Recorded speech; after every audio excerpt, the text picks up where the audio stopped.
Hi everyone, I hope you are doing well. Today we'll talk about how to fix or how to solve the problem of installation failed on Temu. We click on settings. Here we click on apps, default apps, app settings.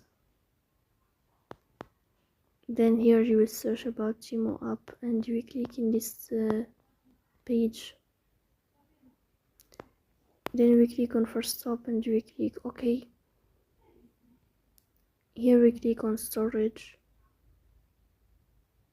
Then here we click on clear cache. After that you will turn off your Wi-Fi and you will turn on your Wi-Fi again to fix that problem. So that's all. Don't forget to support us by like and subscribe. See you next time in another video, and thank you for your watching and your attention.